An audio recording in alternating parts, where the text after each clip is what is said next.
귀로 듣는 감성 에세이, 읽어주는 브런치. 안녕하세요. 읽어주는 브런치 레나입니다. 머릿속 이성이 판단하기 전 내 몸과 마음이 먼저 반응하는 순간의 미세한 떨림. 코사카 작가님은 그걸 겉이라고 말합니다.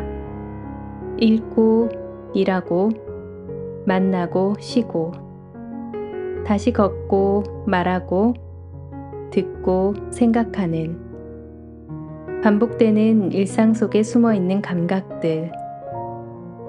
오늘 낭독할 글 나의 것들은 우리가 미뤄둔 감정들과 감각들을 조용히 깨우는 창이 되어줄지도 모릅니다.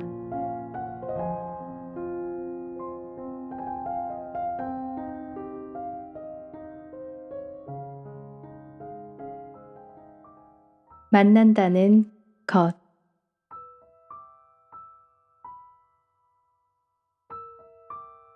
중년이 되어 되돌아보니 만난다는 것은 결국 나 자신을 만나는 일이었다.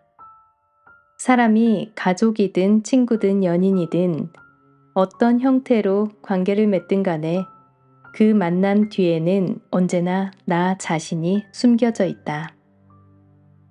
상대방을 바라볼 때 느끼는 좋고 싫음, 호감과 불편함은 모두 내면에 자리한 가치관과 경험의 산물이다.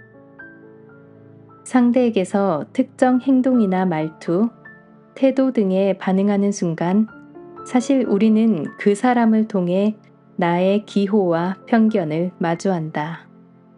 그러므로 만난다는 것은 다른 이를 대하는 행위를 넘어 궁극적으로 나의 생각과 감정을 들여다보는 과정인 것이다. 우선 우리는 타인을 평가할 때 그 사람이 이렇다 라고 단정 짓는다. 그러나 조금만 더 깊이 살펴보면 그 평가 기준 뒤에는 나의 경험과 가치관이 자리한다. 예컨대 누구는 늘 시간을 잘 지키지 않는 사람을 불편하게 여기고 또 다른 누구는 지나치게 즉흥적인 태도를 거북하게 느끼기도 한다. 하지만 왜 시간 개념에 그렇게 예민한가? 또는 왜 계획성과 융통성 사이에서 불안을 느끼는가를 묻는다면 결국 그 사람을 만나 불편함을 느낀 나 자신의 세계관을 들여다보게 된다. 특정 상황에서 싫다, 좋지 않다 라고 판단하는 순간 거기에는 이미 나의 삶을 통해 형성된 잣대가 작동하고 있는 것이다. 흥미롭게도 나이를 먹어감에 따라 우리는 타인에 대한 허용치가 넓어진다. 즉, 좋은 감정과 나쁜 감정을 가르는 경계가 조금씩 부드러워지고 이해의 폭이 커진다. 그 이유는 간단하다. 삶을 살아오면서 우리는 다양한 사람을 만나고 그 과정 속에서 여러 갈등을 겪으며 자연스레 저 사람은 왜 저럴까? 라는 질문을 던진다. 그럴 때마다 스스로 답을 찾거나 주변 사람들에게 조언을 구하고 그 만남들이 차곡차곡 쌓이며 우리의 경험이 풍성해진다. 결과적으로 이런 사람과는 안 맞는구나 라는 단순한 분리를 넘어 어쩌면 그럴만도 하지 라는 너그러움이 생겨난다. 이러한 너그러움은 결국 나 자신의 생각과 감정이 성숙해져서 가능해지는 일이므로 타인을 이해하는 폭이 넓어진다는 것은 곧 스스로의 세계가 확장된다는 뜻이기도 하다. 그렇기에 나이가 들수록 만남의 즐거움만큼이나 배움의 깊이가 깊어진다. 어린 시절에는 상대가 조금만 달라도 무척 낯설고 불편했지만 경험이 쌓일수록 그 상대방의 배경과 맥락을 이해하게 된다. 예를 들어 특정한 말투가 거슬렸던 직장 동료나 친구도 그 사람이 자란 환경과 성장 과정을 알게 되면 그 말투 속에 담긴 의미와 습관을 인정하게 된다. 그러면서도 여전히 서로 다른 개성과 가치관을 가진 존재로서 존중할 수 있는 여지를 갖게 된다. 이처럼 만남을 통해 우리는 상대방이 품은 고유의 이야기를 듣고 그 속에서 나의 기준을 넘어서는 문을 열게 된다. 반면 나이를 먹어갈수록 오히려 싫어지는 사람이 많아진다면 스스로를 돌아볼 필요가 있다. 만약 경험이 쌓였음에도 불구하고 오히려 더 많은 사람을 일방적으로 거부하고 쉽게 판단한다면 이는 스스로의 사고가 폐쇄적으로 고정되었거나 지나치게 자기 확신에 사로잡혀 있음을 시사한다. 다시 말해, 타인을 싫어하는 일이란 곧 나 자신의 한계를 확인하는 행위일 수도 있다. 어떤 사람을 단순히 불편하다고 치부할 때 우리는 그 상대방에게서 내가 이해하지 못하는 무엇을 발견하게 되는데 그 무언가를 탐구하거나 수용하기보다 즉시 배척해버린다는 것은 자기 성찰의 기회를 스스로 차단하는 것이기 때문이다. 또한 싫어지는 사람이 많아진다는 것은 내면 어딘가에 잠재된 불안이나 두려움이 커졌다는 방증일 수 있다. 예컨대 과거에는 누구와도 금방 친해지고 편안하게 어울렸지만 어느 순간부터 낯선 사람 앞에서 마음이 움츠려들고 사소한 행동조차도 크게 신경 쓰이게 된다면 이는 사회적 경험을 통해 생긴 알 수 없는 불안이 쌓였기 때문일지도 모른다. 이럴 때 우리는 타인을 배척하기보다는 왜 내가 이렇게 느끼는가를 먼저 들여다보아야 한다.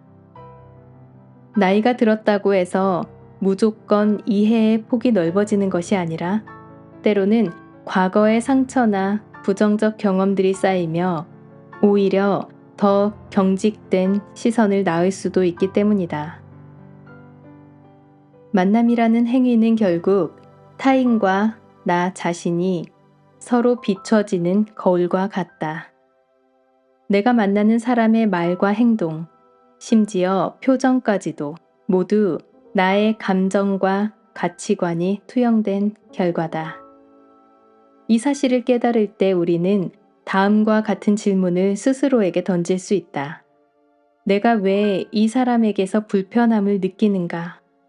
내 기준이 지나치게 엄격한 것은 아닐까? 혹은 내가 아직 배우지 못한 다른 관점이 있는 것은 아닐까? 이러한 질문들은 결국 타인을 향한 것이 아니라 스스로의 내면을 향한 것이다. 그리고 이 질문을 통해 우리는 끊임없이 성장한다. 결국 우리 삶에서 중요한 것은 어떤 사람을 만나느냐보다 만남을 통해 나는 무엇을 배우고 어떻게 변하느냐가 아닐까. 어떤 만남이든 우리에게 남기는 감정은 긍정적이든 부정적이든 모두 나의 성장 자양분이 될 수 있다. 긍정적인 만남은 물론 따뜻한 위로와 영감을 준다. 반면 부정적인 만남에서 느끼는 불편함은 나의 어떤 부분이 아직 미숙한가를 일깨워준다. 그러므로 나이가 들면서 만남을 통해 더 깊이 사고하고 더 넓은 이해력을 갖추는 사람은 곧 자기 자신과의 만남에서도 성숙함을 얻는 셈이다. 타인을 받아들이고 용서할 수 있는 너그러움의 폭은 내가 쌓아온 경험의 깊이와 비례한다. 따라서 만남을 통해 내 가치관이 확장되고 타인의 고유성을 인정할 때 우리는 더 자유롭고 풍부한 삶을 누릴 수 있다. 반면 만남의 기회를 스스로 제한하고 나와 다른 사람을 곧장 배제한다면 그 삶은 좁아진 세상 속에 갇힌 것과 같다. 따라서 나이가 들수록 싫어하는 사람이 많아진다면 반드시 자기 안의 기준과 반응을 점검해야 한다. 그것이 곧 만난다는 것의 본질, 타인을 통해 나 자신을 마주하고 성장하는 과정을 제대로 이해하는 첫걸음이기 때문이다. 이처럼 만남은 곧 나 자신을 마주하는 일이므로 우리는 모든 만남을 귀하게 여겨야 한다. 기쁨과 배움이 가득한 만남도, 불편과 갈등이 수반되는 만남도, 궁극적으로는 나를 더 깊이 알아가게 해준다. 그래서 우리는 앞으로도 많은 사람을 만나야 한다. 나와 다르기에 때로는 불편하지만 그 과정에서 나 자신이 조금 더 성숙해지고 더 넓은 마음으로 세상을 바라볼 수 있게 되기 때문이다. 그렇게 우리는 만난다는 것이 단순한 우연이 아니라 삶을 풍요롭게 만드는 필수 여정임을 깨닫게 된다.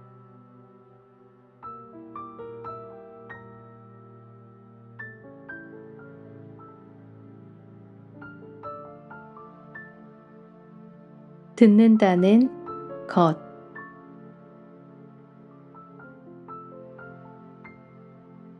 듣는다는 것은 수동적인 행위인 듯하지만 사실은 매우 능동적인 행위라는 것을 아는가? 우리는 들려오는 수많은 소리 중에서 극히 일부만을 선택적으로 듣는다. 그렇게 진화해 왔다. 원시 시대부터 인간은 생존을 위해 소리 중 위협하는 소리, 즉 위험의 신호에 귀를 기울였다. 그러다 보니 본능적으로 들을 만한 가치가 있는 소리를 선별하는 능력이 생겨났고, 지금 우리도 여전히 수많은 말과 소리 속에서 본능적으로 어떤 것을 듣고 어떤 것은 흘려보낸다. 그 선택에는 내 현재의 감정 상태, 관심사, 가치관, 그날의 기분까지 모두 작용한다. 그렇기에 듣는다는 것은 단순히 소리를 받아들이는 것이 아니라 그 안에서 나의 일부가 반응하고 선택하는 의식적인 태도다. 이렇듯 듣는다는 것은 타인의 언어를 내 안에 들이는 일이다. 그런데 그것은 단지 귀만을 통해서 이루어지는 일이 아니다. 진정한 경청은 마음으로 듣는 것이다. 어떤 이의 말이 내 귀에 들어온다는 건 내가 그 사람에게 일정 부분 마음을 열고 있다는 뜻이고, 반대로 아무리 큰 소리로 외쳐도 들리지 않는 말이 있다면 어쩌면 그것은 내 안에 들을 준비가 되어 있지 않기 때문일지도 모른다. 우리는 흔히 대화를 말하기 중심으로 이해하지만 관계를 결정짓는 힘은 오히려 누가 더 잘 듣는가에 있다. 말은 외형이지만 듣기는 깊이다. 생각해보라. 우리는 누구에게 쉽게 말을 터놓는가? 결국 잘 들어주는 사람이다. 조언을 빨리 하는 사람보다 판단 없이 끝까지 들어주는 사람에게 우리는 마음을 연다. 들어준다는 것은 단지 정보를 수집하는 일이 아니다. 그것은 그 사람의 감정을 함께 나누는 일이며 그가 있는 자리까지 마음으로 닿는 일이다. 그래서 진짜 듣는다는 것은 때로 말보다 더 큰 위로가 되고 침묵 속에서 더 깊은 공감이 생기기도 한다. 듣는다는 것은 결국 나 자신을 마주하는 일이기도 하다. 왜 어떤 이야기는 귀에 거슬리고 어떤 이야기는 유난히 깊이 박히는가? 그것은 말하는 사람보다 듣는 사람인 내 안에 있는 반응 때문이다. 예를 들어 누군가의 자기 자랑이 유독 거슬릴 때 우리는 그 순간 그 사람의 말이 아니라 내 안의 열등감이나 인정받고 싶은 마음과 마주하고 있는지도 모른다. 듣기의 불편함은 종종 상대가 아니라 내 감정의 신호다. 그렇기에 듣는다는 것은 내 감정의 온도를 체크하는 섬세한 행위이기도 하다. 나이가 들수록 우리는 더 많은 소리를 듣지만 반대로 진짜로 듣는 시간은 줄어들기도 한다. 바쁘다는 이유로, 피곤하다는 이유로, 이미 경험이 많다는 이유로 우리는 남의 이야기를 채 끝나기도 전에 판단하거나 결론을 내린다. 하지만 그럴수록 듣는 행위는 단순한 수동적 반응이 아닌 능동적이고 의식적인 실천이 되어야 한다. 입을 다물고 귀를 연다는 건 지금 이 순간 내가 누군가에게 진심으로 마음을 내어주는 행동이기 때문이다. 물론 듣는다는 것이 항상 쉽기만 한 건 아니다. 때로는 도무지 공감할 수 없는 이야기, 끝이 없는 푸념, 혹은 나와 전혀 다른 생각을 마주하는 시간도 있다. 그럴 때 우리는 듣기를 멈추고 싶어진다. 하지만 바로 그 지점에서 성장과 변화의 가능성이 생긴다. 공감할 수 없는 이야기일수록 더 들어보려는 노력이 필요하고 낯선 생각일수록 내 시야를 넓혀줄 열쇠가 되기도 한다. 내가 듣고 싶은 말만 듣는다면 나의 세계는 그만큼 좁아질 수밖에 없다. 진정한 경청은 단지 상대의 말에 고개를 끄덕이는 것을 넘어서 그 말이 나온 맥락과 감정, 그리고 말하지 않은 부분까지도 받아들이는 태도다. 그래서 듣는 일은 에너지가 필요하고 훈련이 필요하며 무엇보다 인내가 필요하다. 그러나 그 인내는 결코 헛된 것이 아니다. 누군가의 이야기를 끝까지 들어주고 그 마음을 어루만질 수 있는 사람에게는 결국 신뢰와 깊은 관계가 주어진다. 우리 삶에서 큰 전환점이 되는 순간들, 다시 방향을 잡게 해주는 순간들을 떠올려 보면 그 배경에는 어떤 말을 어떻게 들었는가가 자리한다. 부모의 한마디, 친구의 조용한 위로, 때로는 낯선 사람의 말 속에서도 우리는 방향을 찾는다. 말보다 더 깊은 울림은 듣는 태도에서 비롯된다. 그러니 지금 누군가의 목소리가 내게 닿았다면 그건 그저 우연이 아니다. 그 안에 내가 들어야 할 이야기가 있고 받아들여야 할 깨달음이 있는지도 모른다. 반대로 듣지 못하는 사람은 결국 관계에서도 멀어진다. 자꾸만 이야기 중심이 자신에게만 머무는 사람, 늘 결론을 내리기 바쁜 사람, 상대의 말을 틀렸다고 재단하는 사람은 시간이 지날수록 혼자가 된다. 듣는다는 것은 타인과 연결될 수 있는 최소한의 예의이자 마음과 마음이 만나는 가장 인간적인 방식이다. 그래서 우리는 듣기를 연습해야 한다. 듣는 일은 기술이 아니라 태도다. 상대방의 말뿐 아니라 침묵, 숨결, 감정의 흐름까지 놓치지 않으려는 마음이 담긴 태도다. 그럴 때 우리는 단지 대화를 나누는 것이 아니라 마음을 나누는 경험을 하게 된다. 그리고 그 경험이 쌓일수록 우리는 점점 더 성숙해지고 유연해지고 넓어진다. 듣는다는 것, 그건 결국 나를 성장시키는 조용한 공부이며 타인을 이해하는 가장 강력한 달이다. 말이 빠른 세상에서 천천히 듣는 사람은 드물지만 그래서 더 가치가 있다. 오늘도 누군가의 말에 귀 기울일 수 있다면 우리는 여전히 사람으로서의 깊이를 잃지 않은 것이다. 먹는다는 것. 먹는다는 것은 생존의 방식이자 삶의 태도다. 우리는 하루에도 몇 번씩 음식을 입에 넣는다. 그것은 배고픔을 해소하기 위한 기능적인 행위이지만 동시에 감정과 문화, 기억과 취향이 더딥혀진 복합적인 행위이기도 하다. 무엇을 먹느냐는 곧 누구인가를 드러낸다는 말처럼 먹는다는 것은 단순히 육체의 연료를 채우는 일이 아니다. 그것은 인간이라는 존재의 본질적인 층위를 드러내는 행위이다. 어릴 적 우리는 밥을 남기지 말라는 말을 들으며 자랐다. 먹을 게 없어서 굶는 사람이 얼마나 많은데 어른들은 그렇게 말하며 한 숟갈이라도 더 뜨기를 권했다.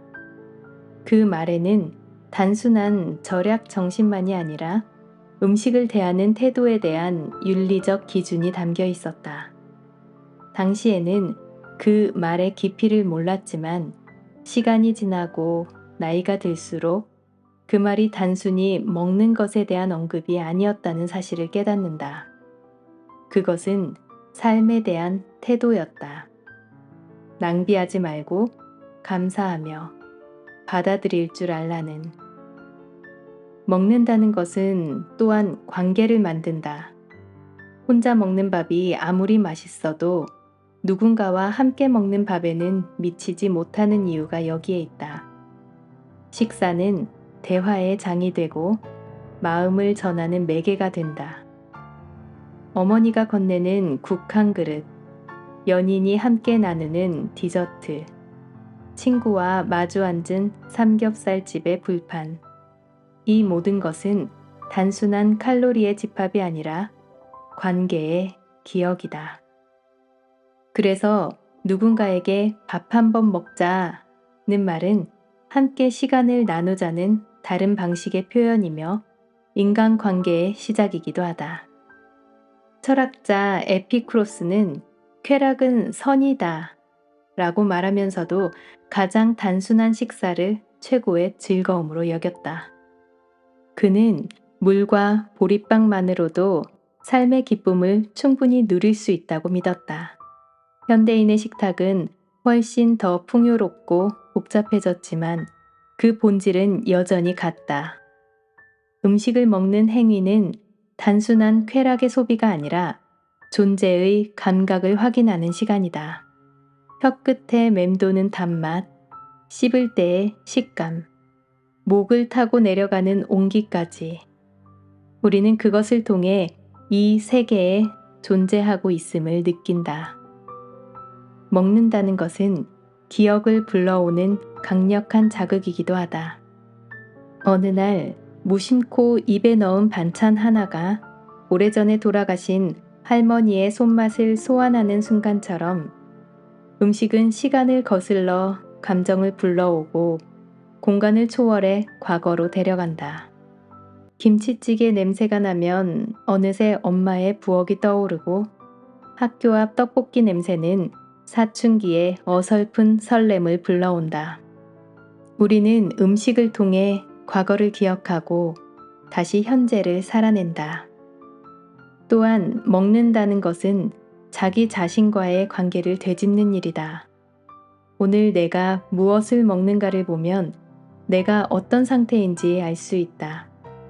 스트레스를 많이 받을 때 우리는 자극적인 음식에 손이 가고 몸이 아플 때는 본능적으로 부드럽고 따뜻한 것을 찾는다.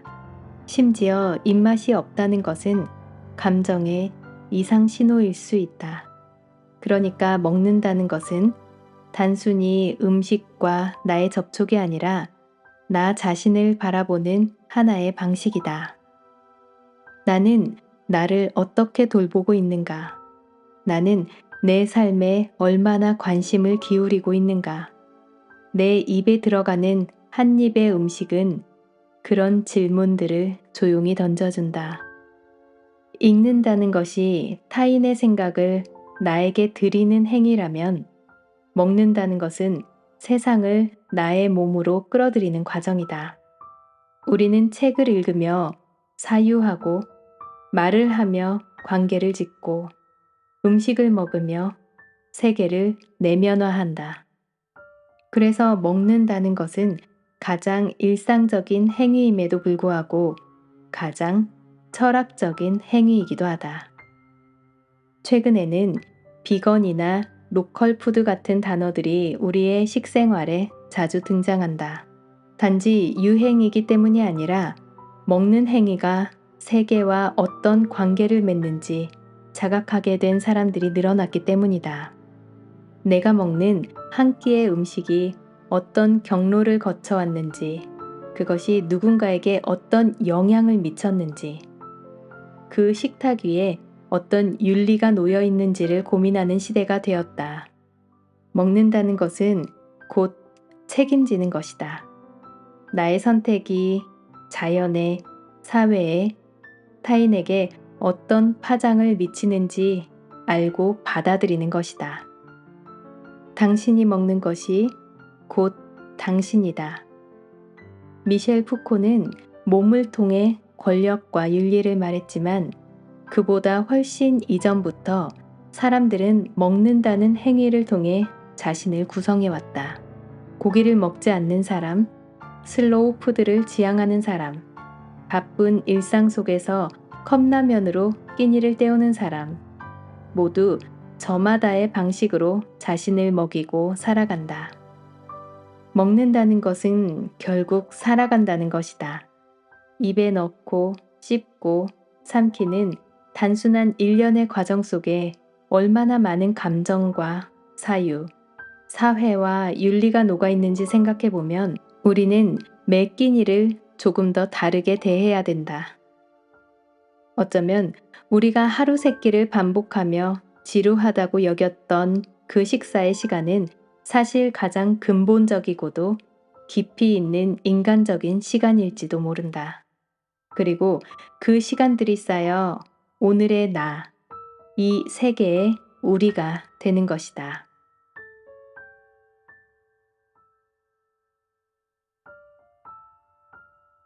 쉰다는 것. 우리는 하루에도 몇 번씩 좀 쉬어야겠다는 말을 입에 올린다. 피곤해서, 일이 많아서, 마음이 지쳐서. 그런데 막상 쉬는 법을 아는 사람은 드물다. 쉬고 있어? 하고 물으면 대답은 종종 이렇게 돌아온다. 응, 유튜브 보면서 쉬고 있어. 침대에 누워서 인스타 보는데? 아니, 그냥 멍 때리는 중. 이게 진짜 쉼일까? 한동안 쉬는 것도 능력이다라는 말을 이해하지 못했다. 쉼이란 본래 아무것도 하지 않는 상태라고 믿었기 때문이다. 그러나 시간이 지나면서 알게 됐다. 아무것도 하지 않는다고 해서 꼭 쉰다고는 할 수 없다는 것을. 오히려 그런 무의 시간이 더 피로감을 증폭시킬 때도 있다.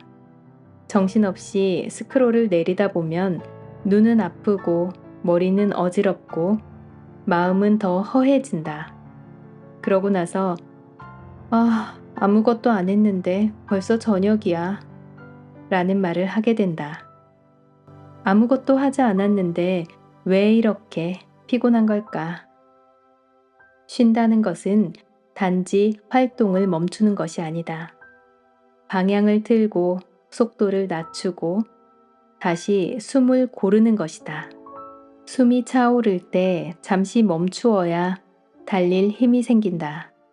그러니까 쉼이란 멈춤이 아니라 회복이다. 더 잘 달리기 위해 나를 돌아보는 시간, 다시 나에게로 초점을 맞추는 순간이다. 어느 정신과 의사는 이렇게 말한다. 많은 사람들이 일을 그만두면 쉰다고 생각하지만 쉰다는 건 단순한 휴직이 아니다. 쉬는 동안에도 스스로를 몰아붙이면 몸은 멈췄는데 마음은 계속 달리고 있는 거다. 그 말이 참 인상 깊었다. 일에서 벗어났다고 해서 자동으로 회복이 일어나는 것은 아니다. 오히려 그 시간 안에서 내가 나를 어떻게 대하느냐가 더 중요하다. 우리는 어릴 적부터 쉼보다는 노력, 집중, 경쟁, 인내를 먼저 배운다. 열심히 해야 성공한다는 말을 귀에 못이 박히도록 들었고, 쉬면 도태된다는 그 불안은 우리 몸에 깊게 각인되어 있다. 그래서일까 아무것도 하지 않고 있으면 죄책감이 스며든다. 내 자리를 누군가 빼앗는 건 아닐까? 이대로 멈추면 다시는 달릴 수 없는 건 아닐까? 나만 이렇게 멈춰 있어도 괜찮을까? 하지만 진짜 도태는 멈추지 못하고 계속 달리다가 방향을 잃는 데서 시작된다. 나는 요즘 쉼의 기준을 에너지가 차오르는가로 본다. 아무리 고요한 시간을 보내더라도 그 시간이 나를 더 텅 비게 만든다면 그건 쉼이 아니다. 반대로 겉보기에 분주한 활동이라 해도 그것이 나에게 기쁨과 충만함을 준다면 그건 쉼일 수 있다. 누군가는 조용히 책을 읽으며 쉼을 얻고 또 다른 누군가는 뜨개질을 하거나 먼 길을 걷는 것으로 재충전한다. 중요한 건 무엇을 했느냐가 아니라 그 시간이 나를 얼마나 살리는가다. 그런 의미에서 나에게는 브런치 스토리 글쓰기가 하나의 중요한 쉼이다. 또 하나 알게 된 것은 쉼은 연습이 필요하다는 사실이다. 오랜 시간 일하는 법만 배운 사람은 쉬는 법을 잊는다. 불안 속에서도 자신을 잠시 놓아줄 수 있는 연습. 타인의 시선보다 자기 내면의 목소리에 귀를 기울이는 연습이 필요하다. 처음에는 불안하다. 손에 스마트폰이 없으면 어색하고 뭔가 하지 않으면 세상에 뒤처지는 기분이 든다. 하지만 그 불안을 통과해야 진짜 쉼의 문턱에 도달할 수 있다. 쉰다는 건 사실 용기가 필요한 일이다. 나를 멈추는 것, 잠시 흐름에서 벗어나는 것, 세상과 거리를 두는 것은 결코 쉬운 일이 아니다. 하지만 이 용기를 통해 우리는 비로소 더 단단해진다. 쉬는 순간 우리는 나라는 사람을 다시 조립하고 정비하고 필요 없는 것들을 덜어낸다. 그렇게 나를 비워야 새로운 것을 채울 수 있다. 그러니 이제 이렇게 말하고 싶다. 나는 지금 쉰다. 나를 회복하고 나를 돌아보고 다시 나아가기 위해. 쉬는 것은 도망이 아니다. 쉬는 것은 준비다. 쉬는 것은 삶의 중심으로 다시 돌아오는 길이다. 산다는 것. 산다는 건 무엇일까? 눈을 뜨고 숨을 쉬고 밥을 먹고 다시 눈을 감는 일상의 반복을 우리는 삶이라 부른다. 그러나 이 단순한 생리작용 속에는 설명되지 않는 무게가 있다. 왜 살아야 하는지, 어떻게 살아야 하는지, 살아간다는 건 도대체 무엇을 의미하는지에 대한 질문은 나이를 먹을수록 더욱 또렷해진다. 누구도 피할 수 없는 이 물음 앞에서 어떤 이는 과학의 언어로, 어떤 이는 인문의 언어로 자신만의 해답을 찾는다.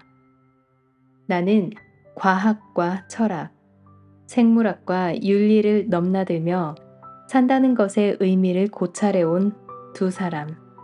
한 명은 생물학자였고 한 명은 글쟁이였던 두 사람의 사유를 통해 이 문제를 곱씹어 본다. 먼저 삶을 바라보는 과학의 눈은 놀라울 정도로 냉정하다. 인간이라는 존재는 그저 생명의 한 형식일 뿐이다. 우리의 몸은 수많은 세포들의 복잡한 합주이고 그 세포들은 유전자가 설계한 일시적인 기계장치에 불과하다. 살아있다는 건 결국 유전자가 자신을 복제하고 전달하기 위해 세상에 빚어낸 도구로서 기능하는 상태라고 본다. 사랑, 우정, 도덕, 희생 같은 고귀한 가치들도 자세히 들여다보면 생존과 번식을 위한 전략의 일종이다. 이 세계는 목적도 없고 방향도 없다. 바다는 그저 넘실거릴 뿐이며 별들은 아무런 이유 없이 타오를 뿐이다. 인간 역시 그 거대한 무목적의 우주에서 우연히 등장한 존재일 뿐이다. 그러나 바로 그 지점에서 새로운 시선이 생긴다. 만약 삶이 애초에 목적 없이 주어진 것이라면 오히려 우리는 스스로 삶의 의미를 만들어낼 수 있는 존재가 아닐까. 우주는 무심하지만 인간은 그 안에서 의미를 구성하고 가치를 창조한다. 우리는 우리의 의식으로 생물학적 본능을 이해하고 그 본능을 넘어서려는 결심을 할 수 있다.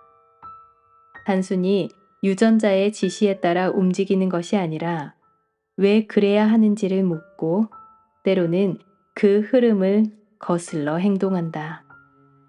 인간은 의미를 발명하는 동물이다. 그 의미는 외부로부터 부여되는 것이 아니라 내부에서 길어 올리는 것이다. 한편 삶을 성찰하는 또 다른 시선은 인문적이다. 삶은 단순히 존재하는 것이 아니라 살아낸다는 점에서 의미가 있다. 우리는 삶이라는 주어진 시간을 스스로의 힘으로 살아가야 한다. 때로는 생존조차 위태롭고 삶의 무게가 고통으로 다가오기도 한다. 하지만 인간은 그 무게를 짊어지고도 한 걸음씩 앞으로 나아간다. 그것은 생물학적 필요 때문만은 아니다. 삶은 자기 완성의 과정이기도 하다. 매일의 선택 속에서 우리는 어떤 사람이 될지를 스스로 만들어간다. 고통은 피할 수 없지만 그 고통 속에서 의미를 찾는 건 우리의 몫이다. 누군가는 말한다. 행복하기 위해 사는 것이 삶이라고. 하지만 삶은 언제나 행복을 보장하지 않는다. 오히려 살아가는 대부분의 시간은 불확실성과 피로, 갈등으로 가득하다. 그렇다면 삶은 불행 속에서도 살아야 하는 어떤 이유를 가져야 한다. 그것은 타인과 연결되는 경험일지도 모른다. 우리는 완전한 존재가 아니다. 결핍을 안고 살아간다. 그 결핍은 서로를 이해하게 만들고 타인과의 관계 속에서 나를 확인하게 만든다. 그 과정에서 삶은 고립된 개체의 생존을 넘어서는 무언가가 된다. 공감과 연대, 책임과 이해 같은 말들이 이때 등장한다. 인간은 결국 관계를 통해 살아간다. 삶은 또 기억이다. 우리는 과거의 시간을 기억하며 오늘을 살아간다. 기억은 단순한 정보의 저장이 아니다. 그것은 삶을 재구성하는 방식이며 자기 정체성을 지탱하는 뿌리다. 어떤 사람은 과거의 고통을 기억하고 어떤 사람은 잊으려 애쓴다. 하지만 기억이 없다면 삶은 무의미해진다. 시간을 축으로 자신을 바라볼 수 있을 때 비로소 인간은 존재를 인식하게 된다. 기억은 우리를 만들어낸다. 삶은 매 순간 자신을 다시 써내려가는 이야기와도 같다. 마지막으로 삶은 유한하다는 점에서 절실해진다. 죽음은 삶의 종착지이자 삶을 빛나게 만드는 경계선이다. 무한하다면 삶은 아무런 긴장도 가지지 못할 것이다. 유한하니까 우리는 시간을 아끼고 하루를 의미 있게 보내려고 한다. 죽음은 두렵지만 그 죽음이 있기에 삶은 가치 있게 느껴진다. 살아있다는 건 언젠가 죽을 존재라는 것을 아는 것이고 그 알음이 우리로 하여금 더욱 선명하게 삶을 붙들게 만든다. 산다는 것은 단순한 생존이 아니다. 그것은 의미를 만들고 관계를 맺고 기억을 품고 끝을 인식하면서도 하루하루를 살아내는 일이다. 우리는 이유 없이 태어났지만 이유를 찾아 살아간다. 때로는 그 이유가 실패하고 무너져도 다시 새로운 이유를 만드는 존재. 그래서 인간은 유전자의 꼭두각시이기를 거부하는 생명체이며 혼돈 속에서도 질서를 발명하는 창조자다. 산다는 것은 그런 것이다. 설명할 수 없는 고통과 눈물 속에서도 다시 살아가겠다고 말할 수 있는 용기. 그 용기를 품은 하루하루가 모여 결국 삶이라는 이름이 된다.